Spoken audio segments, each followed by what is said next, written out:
¿Cómo les fue en el transcurso de la semana? A una sola persona le fue, gracias a Dios, bien. Los demás, en su corazón y en sus almas, lo dijeron en voz alta, ¿no? Vamos a orar para ponernos a tono con Dios. Oremos. Señor, gracias por permitirnos reunirnos aquí, Señor, como un pueblo que quiere glorificar tu nombre, que quiere servirte. Apelamos una vez más a tus misericordias, que si hay alguien más que ha de estar aquí, Señor, que tu gracia, tu misericordia le permita llegar en bien y que podamos seguir glorificando tu nombre. Aquellos que por alguna causa de salud u otra causa, Señor, te pedimos que tu gracia, tu poder sanador repose sobre aquellos, Señor, y les permitas, oh Padre, salir de la situación en la cual estén y que pronto podamos vernos aquí en tu casa honrándote y glorificándote. Ahora que vamos a mostrar tu palabra, Señor, hablar de ella, ayúdanos a hacerlo conforme a tu voluntad, líbranos de errar con la misma y permite que sea de bendición como son de bendición ellas, Señor. Señor, gracias en el nombre de Jesús. Amén. Bien, hermanos, pueden sentarse. Seguimos entonces con aquella serie que no se termina. ¿Qué ustedes creen? ¿Se termina la palabra de Dios aquí en la tierra? Ni en el cielo. Siempre habrá palabra de Dios. Pudimos ver en la semana pasada cómo un joven, ya hombre, ya gobernador, decide a un gran amigo presentarle su familia, y a ese gran amigo le llama mucho la atención o le impresiona ver a una persona tan longeva o tan adulta, y se emociona, por así decirlo, y le pregunta a ese señor: ¿y cuántos años es que ustedes tienen, mi amigo? Quizás él nunca había visto a alguien con tanta edad y tal vez con un vigor y con una gracia especial como la que vio en aquel Jacob. Aquel Jacob que vivió más tiempo como Jacob que como Israel. Si usted estuvo en la lectura, puede comprobar que cuando él se ha de esforzar para bendecir a los hijos de José, ¿cómo dice ahí? Que ¿quién es que se esfuerza? Entonces se esforzó Israel. Recuerde, y usted sabe, cada vez que Jacob anda de manera o de forma espiritual es llamado como Israel. Pero cuando anda en la carne, entonces es llamado Jacob. No solo eso, si usted estuvo en la lectura conmigo, don Jacob, vamos a llamarle así el don, ¿no? Él se atribuye los hijos de José para sí mismos y se los quita. Porque dice, como son míos Rubén y Simeón, estos son míos. De hecho, tú vas a nombrar los tuyos después de estos. Regateó José con ellos. ¿Quién era que estaba hablando? Era el jefe, era papá. Qué bendición, hermanos. Y llama más la atención aún que más adelante, según cita que daré en su momento, Israel es llamado Efraín en alusión a las 10 tribus de Israel. Hay dos más, pero en alusión a las 10 tribus, Israel es llamado en ocasión Efraín. Recuerde que ellos se dividen, hay una situación donde hay una gran guerra entre hermanos, queda dividida, etcétera, etcétera. Y eso trajo mucho dolor al pueblo de Israel. Pero quiero hablar en esta mañana bajo el tema: Jacob bendice a los hijos de José. Jacob bendice a los hijos de José. En el primer punto vemos que Jacob recuerda la promesa de Dios. Versos 1 a 4. Estamos en el capítulo 48. Dice la Escritura: sucedió después de estas cosas que dijeron a José: he aquí tu padre está enfermo. Y él tomó consigo a sus 2 hijos, Manasés y Efraín. Y se le hizo saber a Jacob, diciendo: he aquí tu hijo José viene a ti. Entonces se esforzó, ¿quién ahí? Israel. Y se sentó sobre la cama y dijo a José: el Dios omnipotente me apareció en luz en la tierra de Canaán y me bendijo. Y me dijo: he aquí yo te haré crecer y te multiplicaré y te pondré por estirpe de naciones y daré esta tierra a tu descendencia después de ti por heredad perpetua. ¿Quién se le había aparecido a Dios en una ciudad llamada Betel y también llamada Luz? Dios. Recuerden que el mismo Jacob en aquel momento le dice: si me haces prosperar y yo puedo volver a mi casa, hasta el diezmo daré. diciéndole a Dios, si me tratas bien, yo también lo voy a tratar bien a usted. Con Dios no se negocia primeramente. A veces somos muy ignorantes de la manera como hablamos con Dios.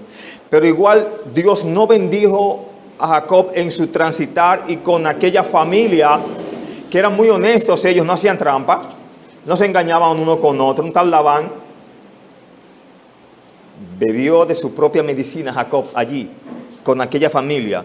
Ya en este capítulo es un hombre anciano. Fíjese que el texto nos dice que ahora él está enfermo.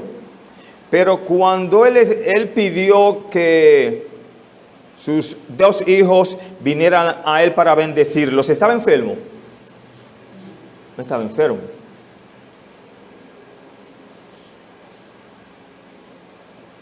O más bien en el tiempo cuando Isaac iba a bendecir a Esaú y a él mismo Jacob, que pensaba que iba a morir Isaac. ¿Recuerdan? Ve cómo la historia se va repitiendo. Usted pudiera pensar y preguntarse, pero ¿cómo fue que Isaac no conoció a uno y al otro? Recuerde que estaban muy viejos. Recuerde que la vista ya estaba muy agravada, como dice aquí, probablemente ciegos. De hecho, aquí con José, él dice, ¿quiénes son estos? Porque él palpa y siente que hay 2 que están con él. O con problema de visión, puede vislumbrar 2 pequeñines delante de José. Y si estos son, pero papá, estos son mis 2 hijos. ¿Usted cree que no lo había visto antes o no lo había sentido antes? Pero él está asegurándose que esos 2 que están ahí son los que están, por así decirlo, en el lugar correcto, a la hora correcta, porque él ha de dar, ¿qué? Una bendición. Y José le aclara, sí, estos son los 2 míos. No son los de Simeón, ni los de Rubén, ni los de Manasés, Leví, Isaacar, no. Estos son los míos que están aquí. Muy probablemente, y lo veremos ahí, José no tenía tanto tiempo para poder pasar con su padre ya estando en Egipto. Recuerde que él tenía un trabajo, tenía una familia y muchas responsabilidades. De hecho, le llega la noticia a él de que su padre está enfermo. ¿Y él qué hace? Por respeto y amor a ese padre, va y lo visita ¿cuándo? Inmediatamente. Explicamos los versos. Dice, recordemos que Luz es otro nombre para Betel, visto en Génesis 28, 19 y Génesis 35, 6, donde Jacob conoció ¿a quién? A Dios. Jacob recordaba vívidamente ese encuentro excepcional con el Señor, el día que tú y yo conocimos al Señor. ¿No fue un momento excepcional, glorioso, cuando Cristo llegó a nuestras vidas? Un momento que no se puede olvidar, ni la fecha, día y lugar. En el verso 4 dice, yo te haré crecer. Dios le dijo que le haría crecer y lo multiplicaría y lo pondría por estirpe de naciones y que daría esa tierra a su descendencia después de él por heredad perpetua. Bueno, ya hemos visto que se fue Abraham, y en una cronología que quiero presentar, si el tiempo nos da, lo vamos a ver. Vimos a Abraham y se fue, entró Isaac en la escena y se fue. Está Jacob en la escena y está casi próximo a desaparecer, pero queda un tal, ¿quién? José. Y cuando desaparezca José, está ¿quiénes? Los que han de recibir la bendición, Efraín y Manasés. Y después habrá más, la cronología lo dirá cuando se las presente. Abraham tuvo la precaución de pasar las palabras exactas de la alianza de Dios con él a los herederos de la misma, porque las palabras exactas de Dios eran y son importantes. Quiere decir esto, hermanos, que cuando decimos la palabra de Dios dice en una cita, San Juan 3:16, etcétera, etcétera, asegúrese de que eso es lo que dice la palabra de Dios. Leámoslo, veámoslo. Si lo dominamos, lo podemos decir. Pero si no estamos seguros de algo que diga la palabra de Dios, esfuércese en buscarlo y apréndaselo. Es como memorizar versículos. ¿Cuánto más para expresárselos a aquellos que no conocen a Dios? Me gusta mucho el siguiente punto donde dice, Jacob adopta a los hijos de José como suyos. Por lo regular, cuando se adoptan hijos es porque los padres no están.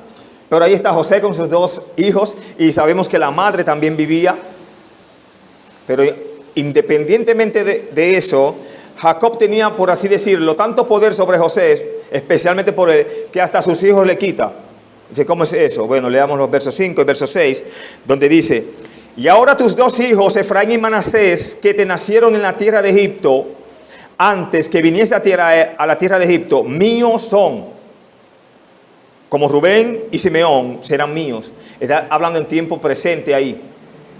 Y los que después de ellos has engendrado serán tuyos, por el nombre de sus hermanos serán llamados en sus heredades.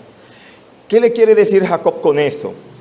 Bueno, usted sabe que, dice él, al igual que Rubén y Simeón serán míos. Eran de Jacob estos dos, sí o sí. Pero recuerde que estos perdieron muchos privilegios. Recuerde que Rubén se llegó ¿a qué? Al lecho. Simeón cometió un problema muy feo con un tal Leví, con unos egipcios, Abimelech y su gente. Acabó con esa gente. Y Judá no se diga, ¿no? Tuvo hijos que eran malos. ¿Y quién tuvo que matarlos? Dios. Y el mismo Judá cometió ¿qué? Vileza, llegándose a la mujer de uno de sus hijos. ¿Sí o sí? Tantas cosas cometieron en esta familia. Rubén y Simeón fueron el primero y el segundo de los hijos que nacieron a Jacob, o a Israel, como a usted le guste. Aquí Jacob recibe o asigna o toma para sí los hijos ¿de quién? De José. No le dice él, esos hijos que está teniendo en Egipto, míos son. Olvídate de ellos. Ya no los tienes. Él lo adopta en la familia al más alto nivel, como si fueran en sí el primer y segundo hijo. Es lo que expresa el verso. Y pudiéramos decir que tal vez son reemplazos de Rubén y Simeón que se encontraban en cierto sentido ¿qué? Descalificados ya por sus malas acciones y por sus pecados anteriores, especialmente contra su padre. Recuerde que en aquel momento, cuando ellos se levantan con esos egipcios, ellos no hacen un consejo, no hacen una reunión familiar. Entendemos que se pusieron de acuerdo, pero lo que hizo Simeón y Leví no fue lo mejor. Tomaron la venganza por sus propias manos, propias fuerzas. Eso usted lo puede ver en Génesis 34, 25 y en el 35, 22. Repito, pudiéramos decir que tal vez son reemplazos de Rubén y Simeón que se encontraban en cierto sentido ¿qué? Desplazados de la posición de liderazgo de la familia de Israel a causa de su pecado. ¿Qué palabra utiliza Jacob en cuanto a los hijos de José? ¿Serán qué? Míos. Es como decir, son míos.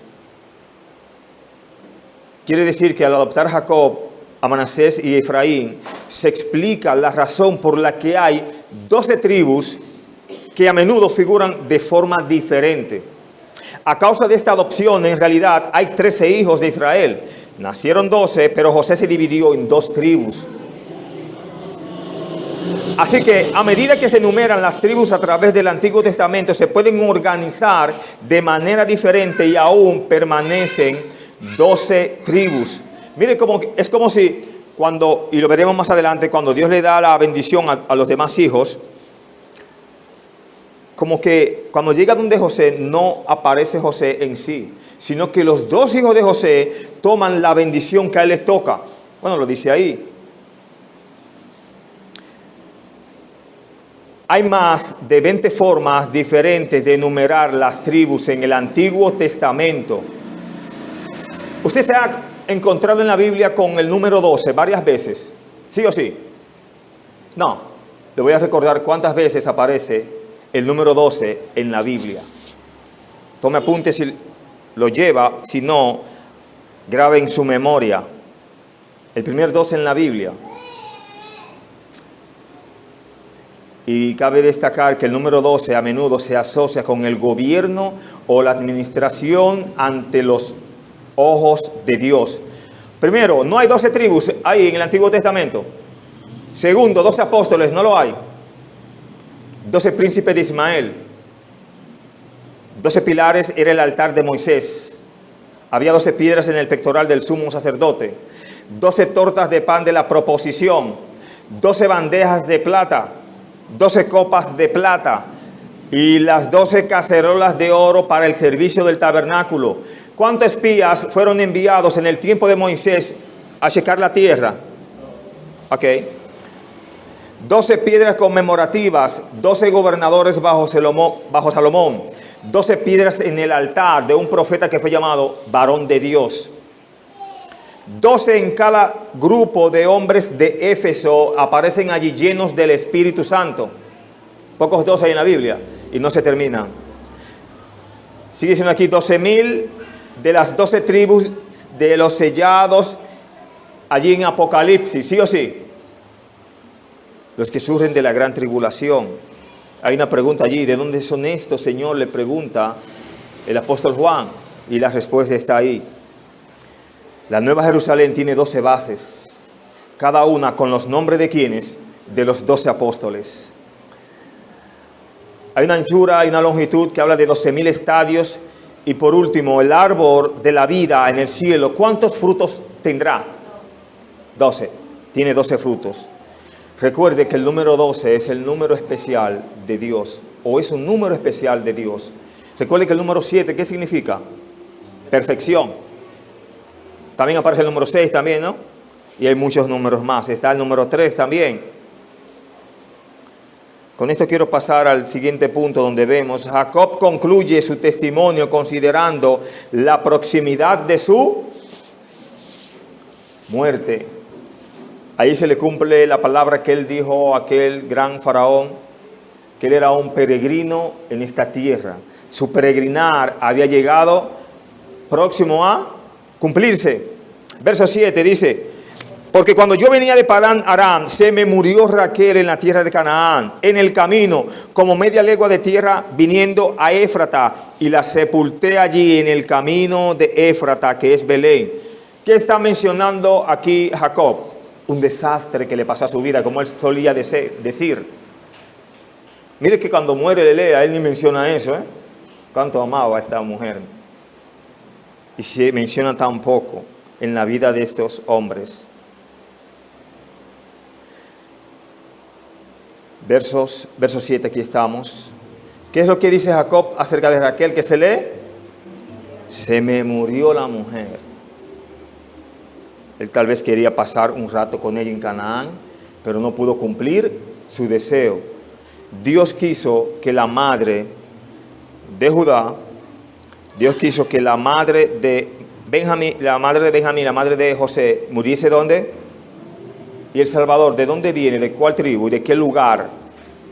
De Judá y de Belén, aquella ciudad pequeña, incluso no era Belén como pueblo tal, sino un pequeño paraje de Belén llamado ¿cómo? Éfrata. Me gusta ese nombre, es bonito, Éfrata. Explicamos, podemos ver con persistente dolor. ¿Quién tuvo dolor aquí? Jacob, al habérsele muerto su amada esposa. Israel recordó la trágica muerte de su amada esposa, Raquel, cuando nació su hijo, ¿quién? Benjamín. Génesis 35, 16 a 18 lo relata mejor. En la parte final del verso 7, ¿qué hizo él allí? La sepultó. Este entierro de Raquel es descrito en el capítulo 35, verso 19, verso 20. Con esto pasamos al siguiente punto. Hoy vemos Jacob bendice a Efraín y Manasés. Si usted se detiene a ver esta bendición, él como que le está dando la bendición a José, pero se la está transmitiendo a los hijos de José como igual. Porque en cierto sentido, ¿de quién eran los hijos? Y si está recibiendo la bendición los hijos, ¿cuánto más el padre agradece eso? O si le llega al padre, le es transmitida a los hijos. Está un poquito difícil, ¿no? Vamos a desmenuzarlo. Los versos 8 hasta el verso 12 dice, y vio Israel los hijos de José. Aquí dice que los vio, ¿no verdad?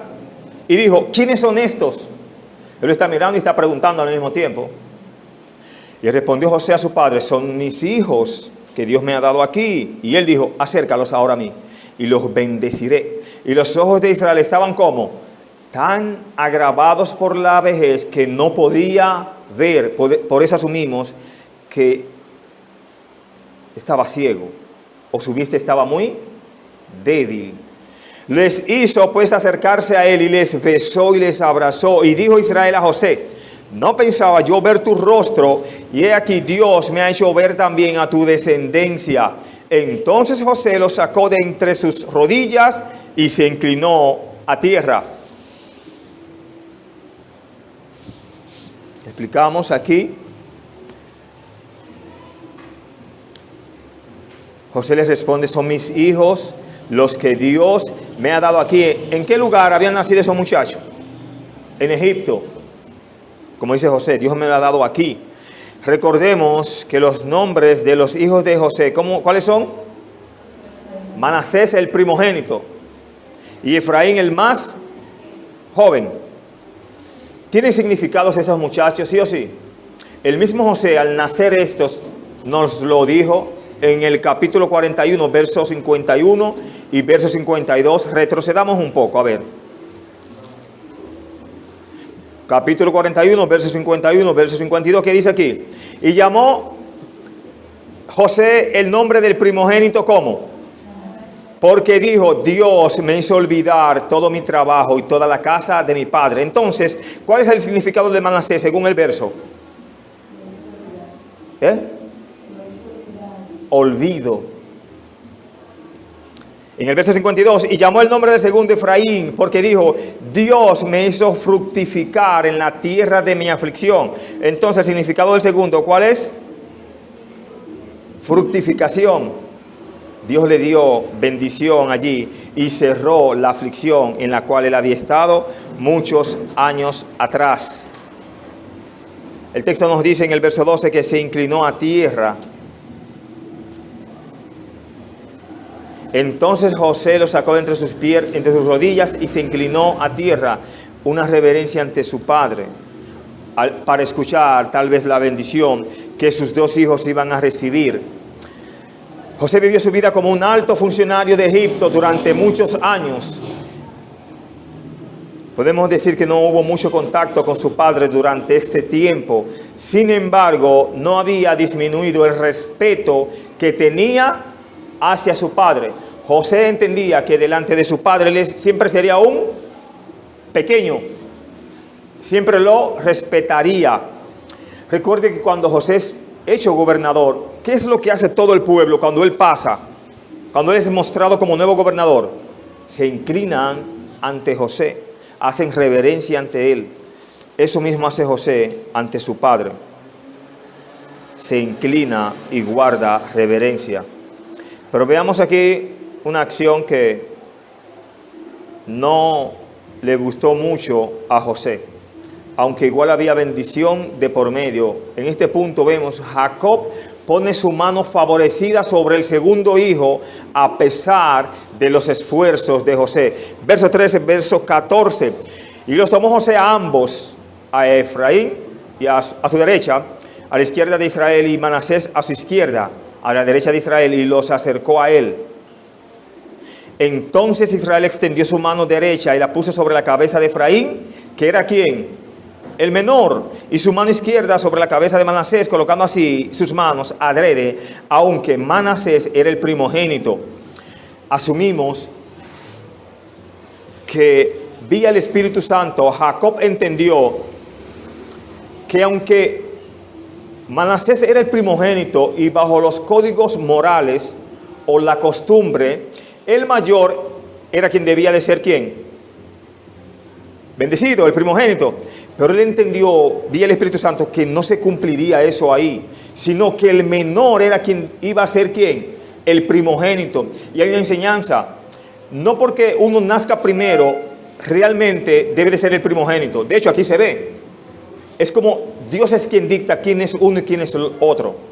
Tú me dices, sí, pero ¿y cómo se sabe? Dios le muestra. Muy fácil.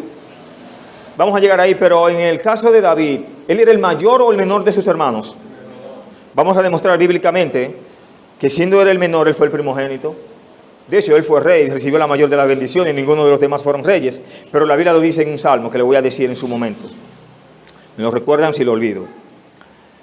Pero estamos aquí. ¿A quién puso a su derecha a Jacob? A Efraín. ¿Y a la izquierda? Ok. Cabe señalar que en la Biblia la mano derecha siempre da la idea de la posición privilegiada. Porque en términos generales la mano derecha es la mano de la fuerza y de la habilidad. La mano derecha se asocia con la fuerza de Dios, según Éxodo 15:6.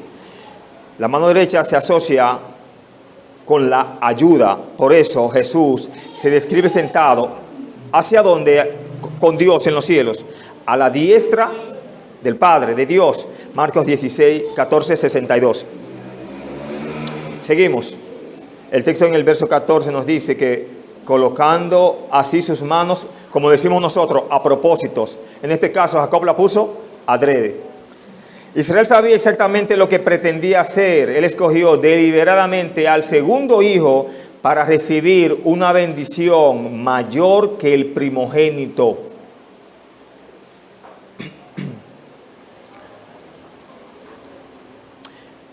Leímos versos 13 y 14.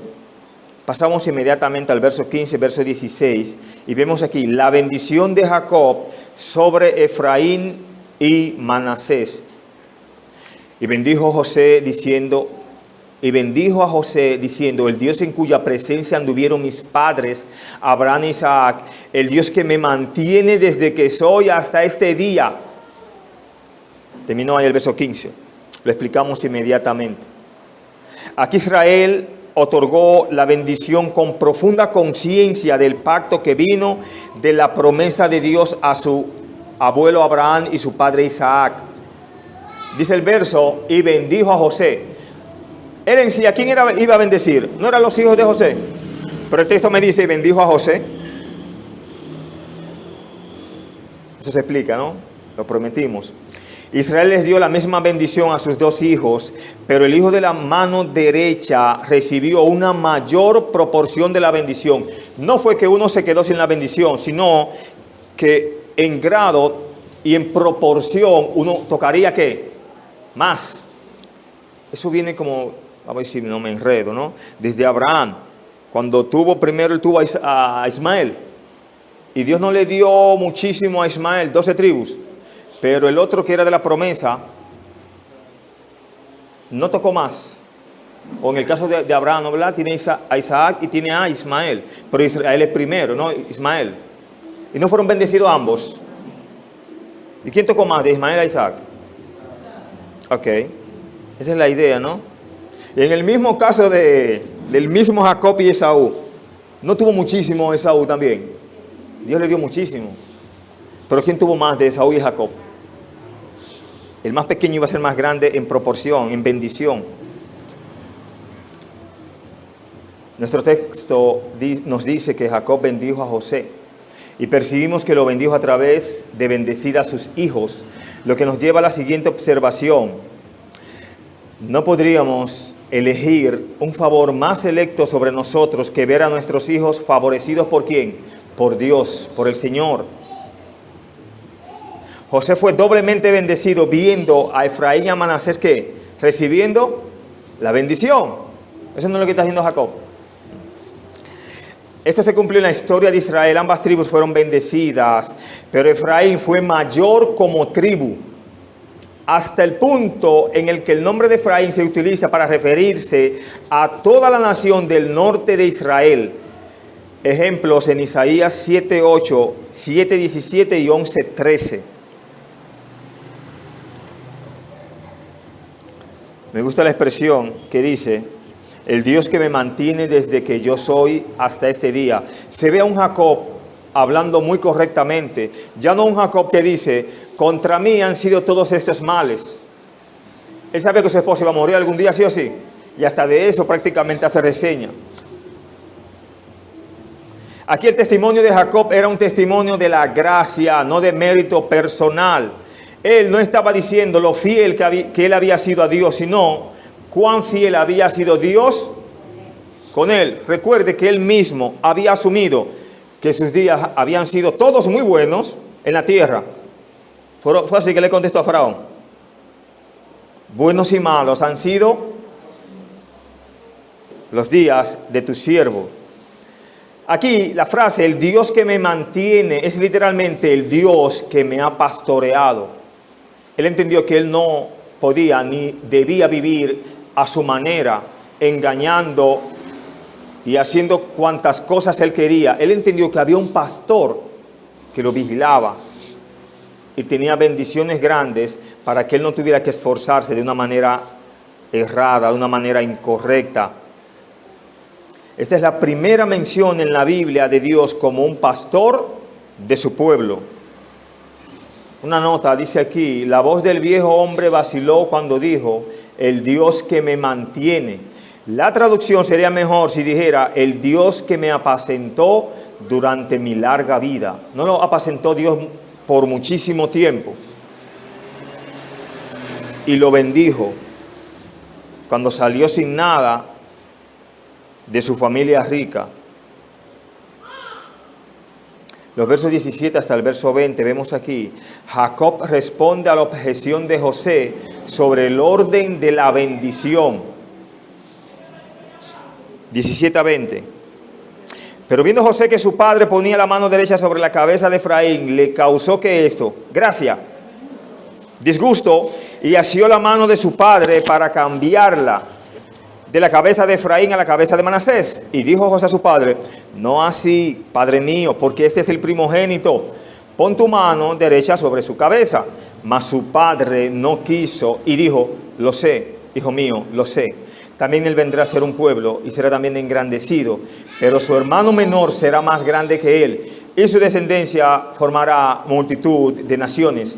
Y los bendijo aquel día, diciendo, en ti bendecirá a Israel, diciendo, hágate Dios como Efraín y como Manasés. Y puso a Efraín antes de Manasés.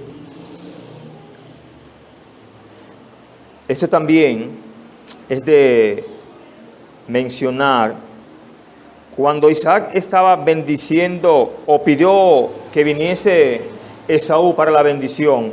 ¿Quién fue que se interpuso? ¿No fue Jacob? Que fue velludo, ¿no? Como su hermano. ¿Y quién recibió la bendición? Jacob. Y cuando llegó Esaú, ¿qué fue lo que le dijo a su padre? No tienes más que una bendición. Habían bendiciones múltiples. El asunto es que la proporción era para uno. Y hemos hablado de que Jacob no tuvo que robarse su bendición, sino que esperar en Dios. Pero lo que más causó estragos fue en ese Isaac, cuando él se equivocó creyendo, ¿no? Y dijo, bendito es y será bendito. Hermanos, él entendió que peleó con Dios y no pudo con Dios. Y quizás creyó que había fallado Isaac, dando la bendición ¿a quién? A quien no era, ¿no? Y realmente era el que era. Mire aquí cómo pasa también como la misma historia. Llegan dos, pero José quiere intercambiar las cosas. Pero lo de Dios, hermanos, no se intercambia. El que es bendito será bendito. El que es bendecido será bendecido por Dios. Así no, Padre mío, le dice su hijo José, porque es el primogénito, pon tu mano derecha sobre su cabeza. Cuando los dos hijos de José se pusieron delante de Israel, el mayor Manasés estaba en la mano derecha de Israel y el menor Efraín estaba ante la mano izquierda de Israel.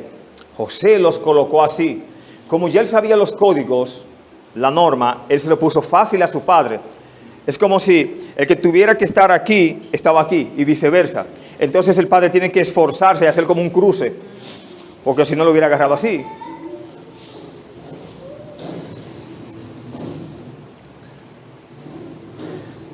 José los colocó así intencionalmente para que el mayor pudiera recibir la bendición de la mano, ¿cuál? Según la costumbre, según los códigos. No decimos según la ley porque aún no había ley, porque usted me pudiera corregir si yo hubiese dicho ley, pero digamos los códigos. Sin embargo, Jacob deliberadamente cruzó las manos y puso su mano derecha sobre la cabeza de ¿quién? Del menor, Efraín. Y su mano izquierda sobre la cabeza de él, que era el que debía de ser, ¿qué? Conforme a... Ok. Pero veamos lo que dice Jeremías 31:9. Mucho tiempo después. 31:9. Vamos a ver si es verdad. Dice, irán con lloro, mas con misericordia los haré volver, y los haré andar junto a arroyos de aguas, por camino derecho en el cual no tropezarán, porque soy a Israel. ¿Por qué dice ahí? Y Efraín es mí. ¿Por qué el texto no dice, y Manasés es mi primogénito? Porque Dios había decidido que era ¿quién? Efraín, el primogénito. Jeremías 31:9 describe lo siguiente, porque soy a Israel por padre y Efraín es mi primogénito. Esto en la enseñanza aquí muestra que la idea del primogénito en la Biblia es a menudo una posición de superioridad y no necesariamente significa el primero en nacer. ¿Qué cosa, no? Cuando hay cambio, Dios lo decide. Si Dios no decide, sigue el curso natural. David tuvo la posición de primogénito, ¿sabía usted eso? A pesar de que era el hijo más joven. Si usted va a 1 de Samuel 16:11, se da cuenta de eso. Pero en el Salmo 89, verso 3, vamos a ver qué dice la Biblia, para que la enseñanza quede dada. Si estamos errados, nos vamos a dar cuenta ahora. 89:3 de los Salmos, dice, hice pacto con mi escogido, juré a David mi siervo. Y el verso 4, para siempre confirmaré tu descendencia y edificaré tu trono por todas las generaciones. ¿De quién está hablando el capítulo y el verso? Yo mencioné un nombre ahí. No, lo voy a leer como que no se escuchó. Ah, ok, a David, gracias. Entonces vamos al verso ¿cuál? 27. Oh, encontraron. Dice, yo también le pondré, ¿por qué? Dice ahí, por primogénito, el más excelso de los reyes de la tierra. ¿De quién está hablando ahí? Muchas gracias, No he terminado, Solo déme la gracia por esto. Jesús tiene la posición de primogénito según Colosenses 1:15. Aunque esto no significa que Jesús es literalmente la primera criatura nacida por Dios, ya que Jesús no fue. Pero sí, Él vino a esta tierra y concibió vía Él es Espíritu Santo, ¿no? Sí, o si no fue el Espíritu Santo que hizo sombra sobre María, y la salutación lo dice, ¿no? No se la voy a recitar ahora, aunque me gusta mucho esa salutación. Pero cuando Jesús nació, ¿no había múltiples criaturas en la tierra? Ven la idea. Aunque recordemos, Él no es una criatura, por así decirlo, en la eternidad creada, ¿no? Él existe desde y antes la eternidad. ¿Hay más ejemplos de eso? No más ejemplos. Verso 21, verso 22, dice, Jacob le deja un legado personal a José. Me llama mucho que este legado personal, él lo mencione y nos deja ver como que fue en un momento donde él también era joven, Jacob, y había conquistado este lugar y lo había decidido dárselo especialmente ¿a quién? A José. Veamos, leamos. Estamos en Génesis 48, verso 21, verso 22. Dice la Escritura, y dijo Israel a José, he aquí, yo me muero, pero Dios estará con vosotros y os hará volver a la tierra ¿de quién? Y yo te he dado a ti una parte más que a tus hermanos, la cual tomé yo de mano del amorreo con mi espada y con mi arco. Desde muchos años atrás ya Dios, o ya Jacob tenía en mente darle algo especial a su hijo. Y mire que él lo había perdido prácticamente. Y hoy vemos, o en el texto vemos que él le relata eso a él, que le tenía esa bendición a su hijo. ¿Qué es lo que dice en el verso 21 Jacob? Que él iba a morir. Es lo que dice. He aquí yo muero. Ok. Este es verdaderamente el paso de la antorcha a José. Israel fue el último de los tres grandes ¿qué? Patriarcas.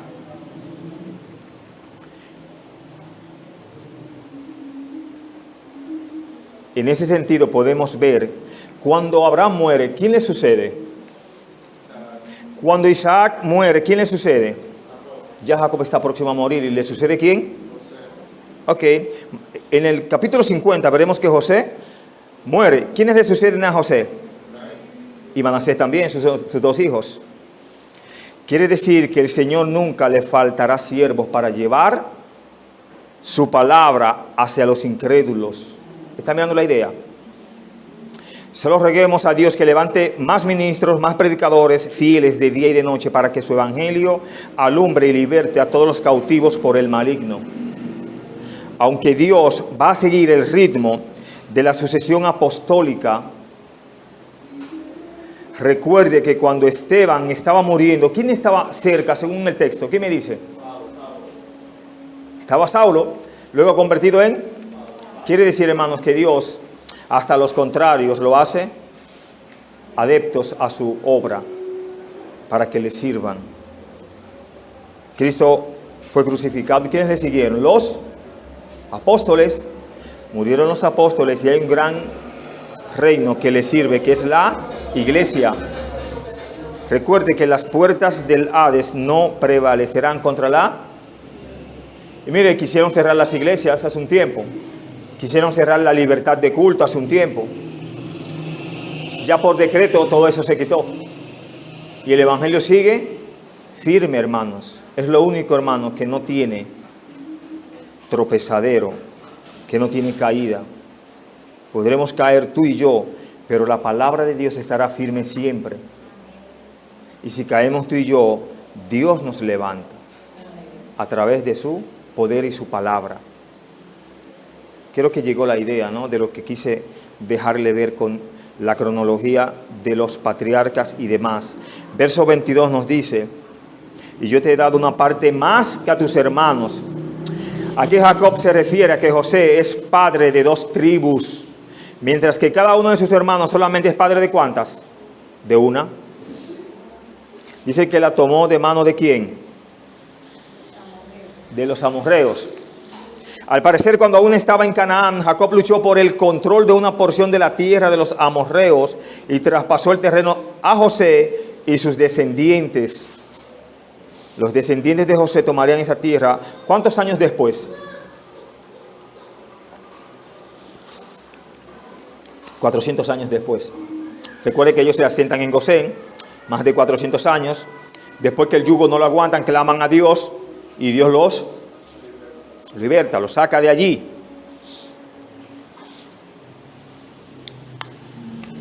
Una bendición grande que Jacob no debemos de dejar de mencionar. ¿Quién era el que estaría con ellos y los haría volver a la tierra de sus padres? Según la parte B del verso 22. Verso 21, ¿no, verdad? Perdón, 21 parte B. Pero Dios estará con vosotros y os hará volver a la tierra de vuestros padres. Con esto se completa una obra maravillosa en cuanto a que Jacob reconoce que, hermanos, la presencia de Dios en su vida. Dios no le dejó solo, aún él, dejando solo a Dios, apartándose y aislándose y cometiendo pecados al granel. Dios siempre estuvo con él. La palabra "yo estoy con vosotros" la podemos ver en Génesis 28:15, cuando Dios se lo dice allí. Recuerde que en un momento cuando él sale y se recuesta, ¿qué es lo que encuentra de almohada? Una piedra, ¿no fue? Y en ese sueño, de esa comodidad, soñó con ángeles de Dios que subían, ¿de dónde? De las nubes, del cielo mismo. Para nosotros también Dios le da al creyente todas las garantías posibles de su presencia y gracia. La expresión "yo estaré con vosotros" está en Génesis 31:3. Igual para el creyente, Dios espera que el creyente maduro confíe en que estará con él, incluso cuando solo tiene la promesa de su presencia. ¿Qué fue lo que pidió Moisés cuando iban a salir de un lugar a otro, de mover al pueblo? Señor, si tu presencia no ha de ir conmigo, acabe conmigo. Yo no me voy a ir. Oye, es mucho pedirle a Dios. Dios no podía concederle ese deseo de una vez. Y yo, no hay problema, mi presencia irá con vosotros. Y fue siempre en representación cuando en el día el sol, muy caluroso en el desierto, había ¿qué? Una nube que los guiaba. Cuando hay nubes, se puede salir a diferencia que cuando hay sol. Usted no espera a veces nubes que se planten para salir. Y de noche no hacía un frío terrible, o no hace un frío terrible en el desierto. Heladas, según el mismo Jacob lo relata, ¿no? ¿Y qué Dios le daba en la noche? Una columna de fuego para que se abrigaran, se ayudaran. Cuán bueno es Dios, no solo de día, sino también, y por si acaso de madrugada también. ¿Qué más nos dice aquí? Dios le da un glorioso testimonio al creyente capaz de decir cómo Dios ha estado con él, incluso cuando no ha sentido su presencia en la forma en que hubiera deseado. Hubo un hombre que estuvo en la mar o en alta mar y el mar estaba tan embravecido que no iba forma de que se salvaran ningunos, y él decidió, un momento, el problema soy yo, tírenme al mar y ustedes verán que esto se va a calmar. ¿Cuál fue ese? Él entendió que aunque la presencia de Dios ahí, él se había apartado, había ido lejos, la culpa no había sido de Dios, sino de ¿quién? De él. Y aún así, tirándolo al mar, Dios lo protege y lo envía ¿a dónde? Donde lo había mandado, porque donde Dios nos manda tenemos que ir. Aunque no querramos, aprendemos la lección. Un poco más aquí para terminar. Dios estará contigo, lo vemos en este verso 21. Dios le da al creyente maduro, o al creyente, si es maduro mucho mejor, la oportunidad de animar a otros, ¿con qué? Con la promesa de la presencia de Dios. ¿Cree usted eso, hermanos? Bueno, si no, igual confíe en que la presencia de Dios, hermanos, estará con vosotros hasta el último de nuestros días. Y cuando muramos, entonces despertaremos en aquel gran cielo. Nunca se apartará de ti, ni de mí, la gracia que Dios nos ha dado y el Dios que nos ha bendecido. Que Dios les bendiga. Muchas gracias.